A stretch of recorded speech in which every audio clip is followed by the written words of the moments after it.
MBBS in abroad. Apollo MedSkill 6 years of MBBS program will be completed in 35 lakhs only.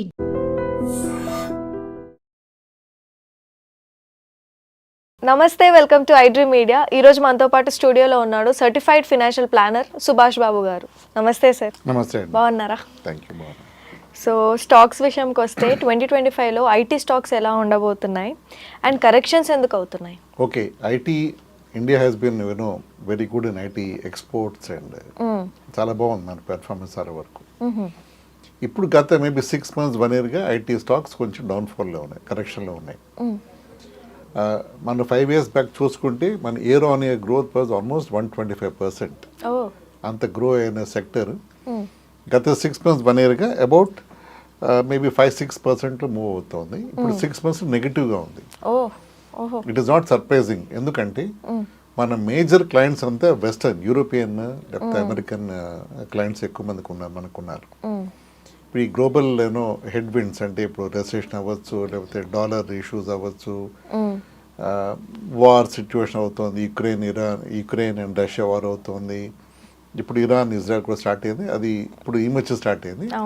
Otherwise ఇంతకుముందు అయిన global సినారియోస్లో clients కూడా కొంచెం జాగ్రత్తగా investment చేశారు. మన ఓన్ కంపెనీస్ ఇన్ఫోసిస్ అవ్వచ్చు, లేకపోతే టీసీఎస్ అవ్వచ్చు, విప్రో అవ్వచ్చు, వీళ్ళ ఆర్డర్ ఫ్లో కూడా తగ్గింది వీళ్ళకి గత 1 yearగా 1.5 yearsగా. ఈ ఫ్యాక్టర్స్ వల్ల తగ్గింది. అంటే ఇప్పుడు ఏం చెప్పాలి అంటే ఇప్పుడు ఎకనామిక్ స్లోడౌన్ అనుకున్నాం మనం ఇందాక. తర్వాత ఎక్కడ కంపల్సరీ అక్కడే కంపెనీస్ ఇన్వెస్ట్ చేస్తున్నాయి. అంటే డిస్క్రిషనరీ స్పెండింగ్ అది ఆపేస్తున్నారు. అక్కడైతే ఏది అవాయిడబుల్గా ఉందో దాంట్లో ఇన్వెస్ట్ చేయట్లేదు. సో దాన్ని బట్టి వీళ్ళకి ఐటీ ఆర్డర్స్ వాల్యూ తగ్గిపోయింది, నెంబర్ ఆఫ్ ఆర్డర్స్ తగ్గి. సో దే ఫోర్ ఓవరాల్గా కొంచెం మూడ్ డౌన్ టర్న్ ఉండబట్టి you can say that recession అని అనుకోవచ్చు. అంటే ఐటీ సెక్టర్ ముఖ్యంగా చూస్తే కొంచెం అది స్లో డౌన్ ఉందని అనుకోవచ్చు.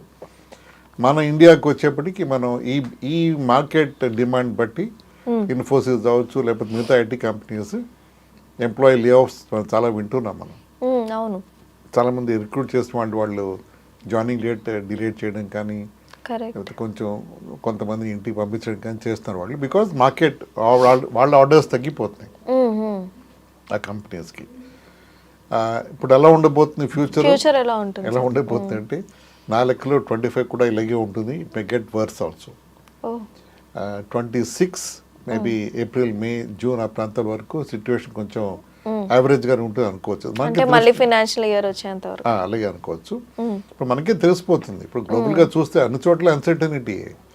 ఏ కంట్రీస్ కూడా సాఫీగా ముందుకి వర్క్ చేసే పరిస్థితులు లేవు. ఎటువైపు ఏ జోన్ కి వెళ్ళినా అక్కడ ఇబ్బంది మనకి, excepting the towards our eastern side తప్ప. మన వెస్ట్ అంతా అల్లకలలో ఉన్నాం ప్రస్తుతం మనం.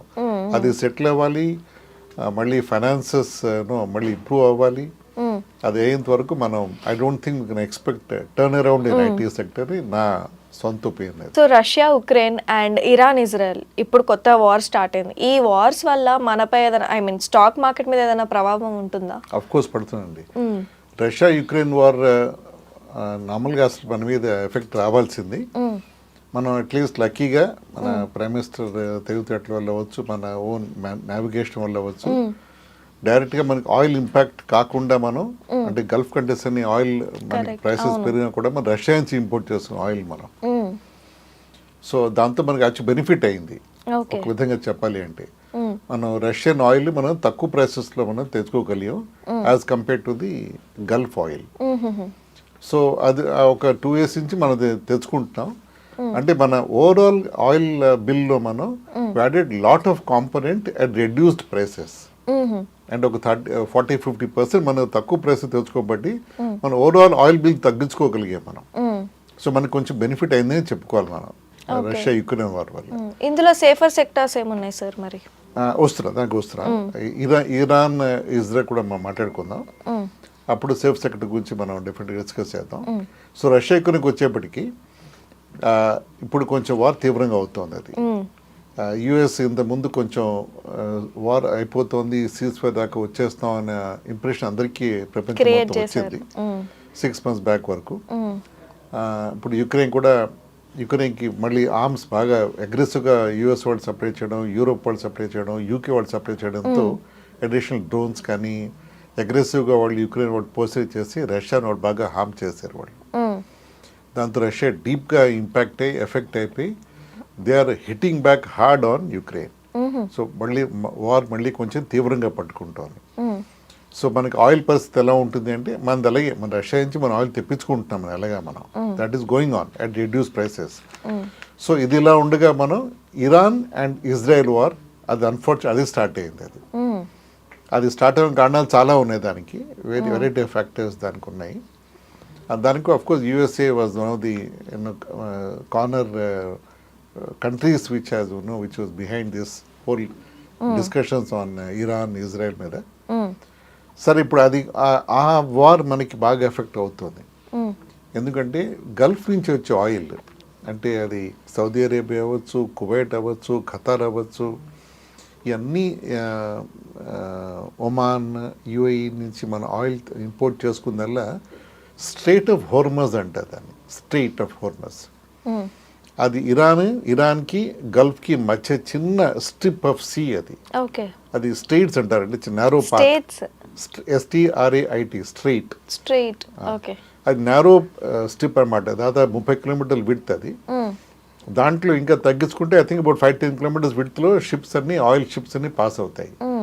అది కానీ చోక్ చేస్తే మొత్తం ఆయిల్ ఫ్లో టు ఈస్ట్, అంటే మన దేశాలకు ఆయిల్ ఫ్లో మొత్తం ఆగిపోతుంది. ఆ స్టేట్ ఆఫ్ హోర్మజ్ నుంచి ఆల్మోస్ట్ 25% ఆఫ్ ఆయిల్ ఎక్స్పోర్ట్స్ ఫ్రమ్ గల్ఫ్ అక్కడి నుంచే వెళ్తుంది. ఇండియాకి 80% ఆఫ్ oil imports comes from strait of Hormuz. ఇప్పుడు ఆ స్ట్రెయిట్ బాగా ఎఫెక్ట్ అయ్యేది ఇప్పుడు ఇరాన్ ఇజ్రాయెల్ వార్ వల్ల. అది బాగా ఎఫెక్ట్ అయ్యి ఇప్పుడు మనకి సప్లైస్ కొంచెం ఎఫెక్ట్ అవ్వచ్చు, మనకి అటు ఇటుగా అవ్వచ్చు మన సప్లైస్. ఇరాన్ ఇజ్రాయెల్ వార్ కానీ ఇంకొంచెం ఎస్కలేట్ అయ్యి కొంచెం సిచ్యువేషన్ తీవ్రంగా అయితే అది కానీ క్లోజ్ అవ్వాల్సిన అవసరం వస్తే, అక్కడ కానీ కొంచెం ఇబ్బంది వస్తే, ఇరాన్ కానీ ఆయన బ్లాక్ చేస్తే మనకి ఇబ్బంది చాలా పెరిగిపోతున్నప్పుడు. అందుకని ప్లాన్ బి ఇండియా కూడా అది అయ్యేంత వరకు వెయిట్ చేయట్లేదు.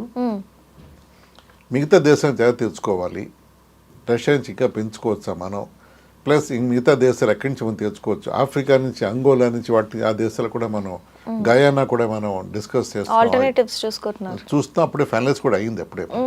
కానీ మన మేజర్ ఇంపోర్ట్ గల్ఫ్ నుంచే కాబట్టి ఆ క్వాంటిటీస్ మనం ఇమీడియట్గా మనం బ్యాలెన్స్ చేయలేకపోవచ్చు. సో ఇదంతా ఎక్కడ డిపెండ్ అవుతుందంటే ఇరాన్ ఇజ్రాయెల్ కాన్ఫ్లిక్ట్ ఇంకా ఎస్కలేట్ అవ్వకుండా తొందరగా అది కానీ, అంటే మేబీ సూనర్ దాని లేటర్ కానీ అది క్లోజ్ కంక్లూడ్ అవ్వగలిగితే that will be better option for us. ఆ సిచ్యువేషన్ కనిపిస్తోంది. Trump is actively involving himself. ఇప్పుడు ఇరాన్తో వాళ్ళు నయాను భయాను వాళ్ళు డిఫరెంట్గా ప్రెషర్ పెడుతున్నారు, సీజ్ ఫైర్ చేయాలి అని, లేకపోతే ఆపాలని. ఇవాళ న్యూస్ కూడా కొంచెం నెగిటివ్గానే ఉంది. ఇవాళ Iran has hit Israel very very hard. వాళ్ళకి హాస్పిటల్స్ని బాంబ్ చేయడంతో ఇజ్రాయెల్ చాలా తీవ్రంగా రిటాలియేట్ చేసే ప్లాన్లో ఉన్నారు. అది హోప్ఫుల్లీ ఆ రిటాలియేషన్ కానీ అవ్వకుండా ఉండి కొంచెం ఇద్దరికి కామన్ సెన్సెస్ ప్రివేల్ అయితే మన కాన్ఫ్లిక్ట్ కొంచెం టోన్ డౌన్ అయితే మంచిది ప్రపంచానికి అది. సో మనకు కూడా డెఫినెట్గా మంచిదే. ఈ లోపల మనకు గుడ్ న్యూస్ ఏమంటే మన అండమాన్ నికోబార్, అండమాన్ సీలో మేజర్ ఆయిల్ ఫైండ్ మనకి ఇండియాకి దొరికింది. అది కానీ కన్ఫర్మ్ అయ్యి అది కమర్షియల్ ప్రొడక్షన్కి రావడానికి 1-2 years పడుతుంది. అది అప్పటికి వచ్చేప్పటికి మనం will be quite self contained. మన ఆయిల్ డిపెండెన్స్ తగ్గిపోతుంది మనకి బయట దేశాల మీద. అండమాన్ సీలో ఆయిల్ వెల్స్ కానీ మనం దాన్ని కమర్షియలైజ్ చేయగలిగితే అక్కడ క్వాలిటీ బాగుందని అంటున్నారు. నిన్న రిపోర్ట్స్ కూడా వచ్చాయి పేపర్స్ వాటిలోను. అది కానీ సక్సెస్ఫుల్గా కానీ మన ఇండియా దాన్ని చేయగలిగితే ప్రొడక్షన్ కానీ, అంటే ఇమీడియట్గా అయిపోదు, 1 year 1.5 years 2 years పట్టచ్చు దానికి. కానీ ఇప్పుడే మనకి ఆయిల్ మనకి ఎప్పుడు మనం డిపెండ్ అయ్యి ఉంటాం బయట దేశాల మీద ఆయిల్ కోసం. సో మనకి మన ఓన్గా ఉంటే, అంటే న్యూస్ రిపోర్ట్స్ చూస్తే మనమే ఎక్స్పోర్ట్ చేసే సిచ్యువేషన్కి వస్తామనే హోప్ అయితే ఉందని గవర్నమెంట్ అంటోంది. అలాగా అది నిజంగా ఎంతవరకు వస్తుందో చెప్పడం కష్టం అది. సో ఇప్పుడు కానీ అది కానీ ఆయిల్ కానీ ఇష్యూస్ ఎఫెక్ట్ కానీ పెరిగితే మనకి మన ఎయిర్లైన్స్, తర్వాత మన డైలీ లైఫ్లో ఉండే అన్ని ఇష్యూస్ మనకి ఎఫెక్ట్ అయిపోతాం. మనం ప్రైసెస్ పెరిగిపోతాయి, ఇన్ఫ్లేషన్ పెరుగుతుంది, మన కమోడిటీస్, మన గూడ్స్ ట్రాన్స్పోర్ట్, ఫ్రైట్స్ అన్నీ కూడా ఎఫెక్ట్ అవుతాయి మనకి. సో అవన్నీ ఇంకా అంటే అస్తవ్యస్తం అయిపోతుంది ఎకానమీ. ఇన్ఫ్లేషన్ పెరుగుతుంది మనకి. అది అచ్చా. Inflation, oil is the core. మనకి అన్ని చోట్ల ఆయిలే వాడతాం మనం, ట్రాన్స్పోర్టేషన్ వాడతాం, మ్యానుఫ్యాక్చరింగ్ వాడతాం. సో వాటన్నిటిని ఉండబట్టి మనకి ఇన్ఫ్లేషన్ పెరుగుతుంది. ఇన్ఫ్లేషన్ పెరిగితే మళ్ళీ ఇంకా మన బ్యాంకింగ్ సెక్టర్, ఫైనాన్సెస్లో వాటిలో ఇబ్బంది వచ్చే అవకాశం ఉంది. మన ఎల్ఎన్జీ కూడా ఇంపోర్ట్ చేస్తాం ఖతార్ నుంచి, అంటే లిక్విడ్ న్యాచురల్ గ్యాస్ అంటారు దాన్ని. అది గ్యాస్ బేస్డ్ పవర్ ప్లాంట్స్కి వాడతాం దాన్ని. అండ్ ఆయిల్ వేరు, ఎల్ఎన్జీ వేరు. ఖతార్ కూడా గల్ఫ్ ఆఫ్ స్టేట్ ఆఫ్ హోమ్లీస్ నుంచే వస్తుంది, ఆయిల్ పైప్ లైన్స్ కింద నుంచి వస్తుంది అది, లిక్విడ్ న్యాచురల్ గ్యాస్ ఎల్ఎన్జీ అని. సో అన్నీ అంటే ఇటు తిరిగి చూస్తే అక్కడ చాలా కోర్ జోన్ ఆఫ్ యాక్షన్ అక్కడే ఉంది. మనకి అక్కడి నుంచే మనకి ఆయిల్ కానీ ఎల్ఎన్జీ కానీ ఇంపోర్ట్ చేసుకుంటాం మనం. సో అది కొంచెం మనకి ఇబ్బంది అని మనం అనుకోవాలి. Hopefully you should pray that ఈ ఎస్కలేషన్ తగ్గిపోయి సిచ్యువేషన్ నార్మల్గా అయితే మంచిదే అని మనం అనుకోవాలి దాన్ని మనం. That's what I feel. ఇందులో సేఫర్ సెక్టార్స్ ఏమున్నాయి సార్ మరి? సేఫ్ అంటే ఇప్పుడు మీరే గెస్ చేయొచ్చు, ఆయిల్కి సంబంధం లేకుండా సెక్టర్స్ అది తక్కువ ఉంటాయి మనకి. ఎటు చూస్తే మన ఎకానమీ మన ఆయిల్ డిపెండ్గా ఉన్నాం మనం. సో అందుకని సేఫ్ అని చెప్పడం చాలా కష్టం, చాలా తక్కువ ఫ్యూ సెక్టర్స్ ఉంటాయని. సో అంటే మన కోర్ ఎకానమీ ఎఫెక్ట్ అయిపోతుంది అది ఆయిల్ వల్ల అది. సో ఈ వార్ వల్ల ఆయిల్ వల్ల ఎఫెక్ట్ అవుతుందని చెప్తున్నాను. సేఫ్ సెక్టర్స్ ఎక్కువ పెద్దగా ఉండవని అనుకోవాలి మనం, అదే అనుకోవాలి.